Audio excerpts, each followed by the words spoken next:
Hello अस्सलाम वालेकुम। मैं flash media news crime reporter Ali. मैं 5 साल से मीडिया फील्ड में हूँ साहब। मुझे आज एक गरीब ऑटो ड्राइवर जो ओटापल्ली का साकिन है उसकी एक कंप्लेन आई थी कि गोशा महल सुनैना फाइनेंसर उसकी 6 ऑटो सीज पे कर लिया बोल के, और उसके कुछ हिसाब में गए तो 2.5 लाख रुपए देना, तो उसकी मित्ती 5 लाख रुपए मार दिया बोल के फ़ोन आने के आधे घंटे के बाद हम हमारी मीडिया टीम को लेकर बेगम बाज़ार police station limit west zone में पहुंचने के बाद वहाँ ये हंगामा हुआ कि वो फाइनेंसर अपने आप को तेल या पेट्रोल क्या था कि डाल के जला लेने गया।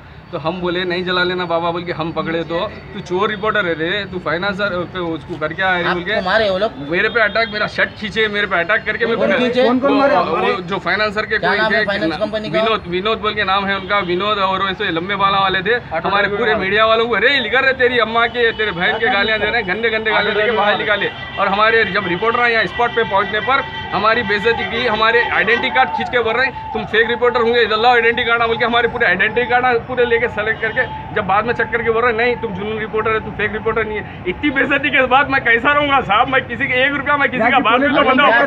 मैं इंसाफ चाह रहा हूँ साहब। मैं कमिश्नर साहब महेंद्र रेड्डी साहब और डीसीपी साहब हमारे सत्यनारायण साहब और डीसीपी वेस्ट जोन हमारे वेंकटेश्वर साहब से ये हम इंसाफ चाह रहा हूँ कि ये फाइनेंसर जो गरीबों पे अत्याचार कर रहे हैं उनपे एक कार्डन सर्च होना सख्त से सख्त। ये ऑटो फाइनेंसर हो चाहे लैंड ग्रैबर हो, इन पे जो आप लोग अच्छी काम कर रहे हैं, ये 50% काम हुआ, 100% काम नहीं हुआ साहब। अभी फाइनेंसर बाकी है। जो गरीब आदमी रोड पर आकर अपनी बच्ची की शादी तक नहीं करके उन्हें हमारी कंप्लेन करा, तो हम किसी गरीब की मदद करना। अगर फेक रिपोर्टर है तो हम कंप्लेन देने गए तो हमारी कंप्लेन नहीं ले रहे, उनकी कंप्लेन लेके बोल रहे हैं हम गलत है, हम फेक रिपोर्टर है, हम चोर रिपोर्टर है बोल रहे साहब। जो सुनैना फाइनेंसर के विनोद और उनकी पूरी टीम मिलकर उनको मार रहे साहब। पुलिस के हमारे आइडेंटिटी कार्ड खींच के हमारी कंप्लेन भी नहीं ले रहे साहब।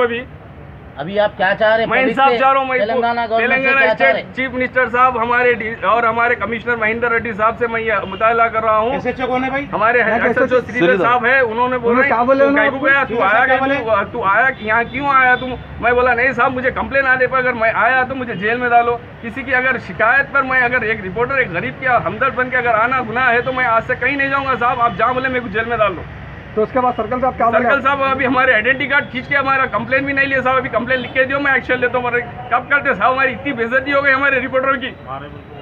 अभी वो आदमी मरने वाला, उल्टा उसको बचाना कोई गुनाह है तो बोलो मैं गलत हूँ साहब।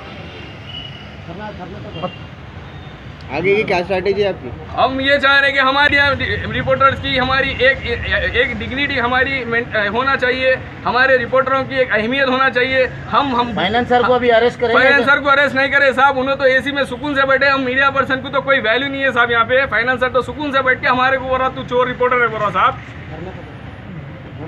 नहीं मैं तो जस्टिस चाह रहा हूँ साहब, मैं इंसाफ चाह रहा हूँ, मेरे को इंसाफ होना चाहिए। मैं इंसाफ चाह रहा हूँ। नाज़रीन आप लाइव देख सकते हैं।